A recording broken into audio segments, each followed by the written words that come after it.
मनुष्य के बारे में कहा जाता है कि अगर वह गिरना चाहे तो असुरों से नीचे गिर सकता है और उठना चाहे तो देवताओं से ऊपर उठ सकता है। मनुष्य ही सृष्टि में एकमात्र प्राणी है जो परमात्मा तक की दूरी तय कर सकता है, और ये मैं नहीं कहता, हमारे शास्त्र कहते हैं। नमस्कार मित्रों, आप देख रहे हैं एक नई श्रृंखला जिसका नाम है भगवद गीता की सीख। इस श्रृंखला में मैं आपके साथ श्रीमद् भगवद गीता के विभिन्न अध्यायों से जुड़ी शिक्षाओं को साझा करने का प्रयास करूंगा। हम जानने की कोशिश करेंगे कि हर अध्याय हमें क्या समझाने की कोशिश करता है, उसका सार क्या है और वह हमारे जीवन को कैसे दिशा दे सकता है। मेरा उद्देश्य यही रहेगा कि आपके भीतर शास्त्रों को पढ़ने और समझने की जिज्ञासा जागृत हो। जय श्री राधे कृष्ण मित्रों, आपका हार्दिक स्वागत है, जहां हम आपके जीवन को सकारात्मक दिशा देने का प्रयास करते रहते हैं। हम आपसे आग्रह करते हैं कि इस वीडियो को अंत तक जरूर देखें, और अगर आपको हमारा यह प्रयास पसंद आए तो वीडियो को लाइक करें और नीचे कमेंट में जय श्री राधे कृष्ण लिखें। साथ ही हमारे चैनल को सब्सक्राइब करें और बेल आइकन को दबाएं ताकि हमारे नए प्रेरणादायक वीडियो सबसे पहले आपके पास पहुंचे। तो चलिए आगे बढ़ते हैं। श्रीमद् भगवद गीता के बारे में कहा गया है, एकम शास्त्रम देवकी पुत्र गीतम, एको देवो देवकी पुत्र एव च, मंत्रोपि एकम तस्य नामानि, यानी कर्मापि एकम तस्य देवस्य सेवा। अर्थात एकमात्र शास्त्र जो भगवान के श्रीमुख से प्रकट हुआ है वह है श्रीमद् भगवद गीता। जब महाभारत के महासंग्राम में अर्जुन संशय और मोह से ग्रस्त होकर अपने कर्तव्य से विमुख होने लगा, तब भगवान श्री कृष्ण ने उसे जो दिव्य उपदेश दिया वही गीता है, जो संपूर्ण मानवता के लिए मार्गदर्शक बन गई। इस सृष्टि में यदि कोई एक पूजनीय देव हैं तो वे हैं भगवान श्री कृष्ण। यदि कोई एक मंत्र है तो वह है उनका नाम।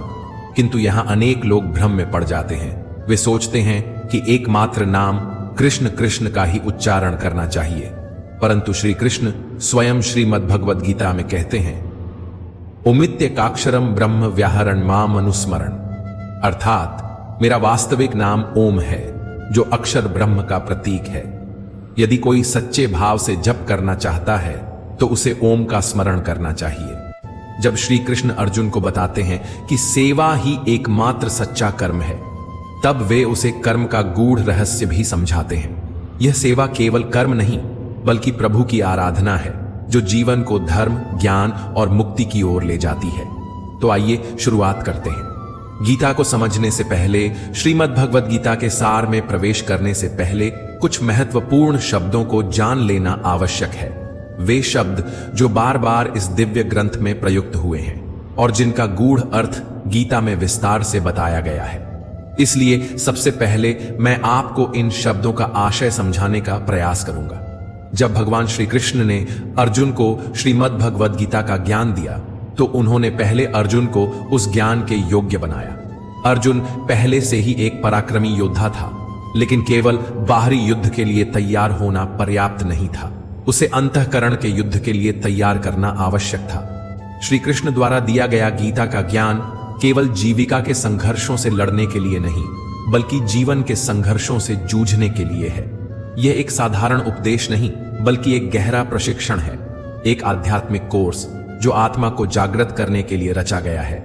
कई लोग यह कहकर गीता को सीमित कर देते हैं कि उसमें तो युद्ध की बात की गई है, अर्जुन को विजय दिलाने की बात की गई है, परंतु सच्चाई यह है कि जो युद्ध गीता में वर्णित है वह केवल कुरुक्षेत्र का नहीं बल्कि मनुष्य के भीतर चलने वाले संघर्ष का प्रतीक है। बाहरी संसार में युद्ध तो प्रतिदिन बदलते हैं, आज कोई विजयी होता है, कल कोई और, परंतु इन युद्धों से अंततः न तो शांति मिलती है और न ही समाधान। गीता के पात्र प्रतीकात्मक हैं, वे हमारे भीतर के गुणों और दुर्गुणों के प्रतिनिधि हैं। इन प्रतीकों को समझना ही गीता को समझने की दिशा में पहला कदम है। भगवान श्री कृष्ण स्वयं कहते हैं, इदम शरीरम कौन्तेय क्षेत्रमित्यभिधीयते। अर्थात हे अर्जुन, यह शरीर ही वह क्षेत्र है जहां वास्तविक युद्ध होता है। इस क्षेत्र में जो कुछ भी बोया जाता है, चाहे वह शुभ हो या अशुभ, वही आगे चलकर फल देता है।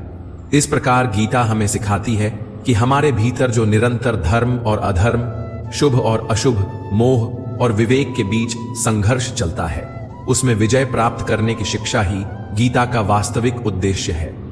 श्रीमद्भगवद गीता केवल युद्ध का ग्रंथ नहीं बल्कि आत्मविजय का मार्गदर्शन है।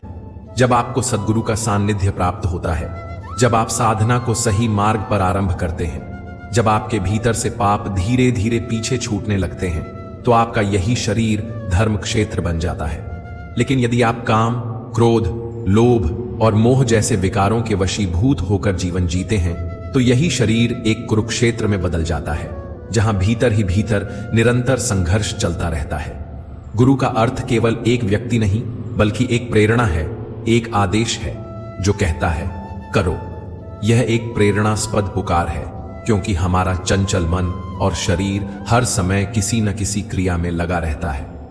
जब हम कुछ भी नहीं कर रहे होते, तब भी हमारा मन सपने देखता रहता है, विचार करता है, कहीं न कहीं संलग्न रहता है। यदि हम प्रकृति और विषय वासनाओं की ओर आकर्षित होते हैं, तो हमारा शरीर कुरुक्षेत्र बन जाता है, जहां मोह, द्वेष और अज्ञान की सेनाएं आपस में टकराती हैं। परंतु जब हम परमात्मा की ओर मुड़ते हैं, उनके मार्ग पर चलने लगते हैं, तब यही शरीर धर्म क्षेत्र बन जाता है, जहां शांति, विवेक और आत्मज्ञान की विजय होती है। यही वास्तविक संघर्ष है धर्म क्षेत्र और कुरुक्षेत्र के बीच, और यह संघर्ष हमारे भीतर ही घटित होता है। अब जब बात धर्म क्षेत्र और कुरुक्षेत्र की हो रही है, तो यह समझना आवश्यक है कि हमारे अंतःकरण में दो प्रमुख प्रवृत्तियां सदैव सक्रिय रहती हैं, देवी संपदा और आसुरी संपदा। देवी संपदा का प्रतिनिधित्व करते हैं पुण्य रूपी पांडु और कर्तव्य रूपी कुंती। जब तक पुण्य का प्रकाश जागृत नहीं होता, तब तक हम अपने कार्यों को केवल सामाजिक या व्यावहारिक कर्तव्य समझकर करते हैं।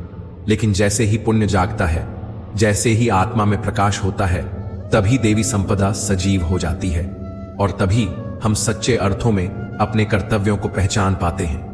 क्योंकि बिना पुण्य के कर्तव्य केवल एक बोझ बन जाता है, लेकिन जब पुण्य जागृत होता है, तब कर्तव्य सेवा बन जाता है, योग बन जाता है, ईश्वर का माध्यम बन जाता है। कुंती ने पुण्य के जागृत होने से पहले, यानी पांडु के प्रकट होने से पहले, जो कुछ प्राप्त किया वह था कर्ण। कर्ण कोई साधारण पात्र नहीं है, वह हमारे भीतर जमी बंधनकारी रूढ़ियों का प्रतीक है। वे रूढ़ियां जो हमें बचपन से संस्कारों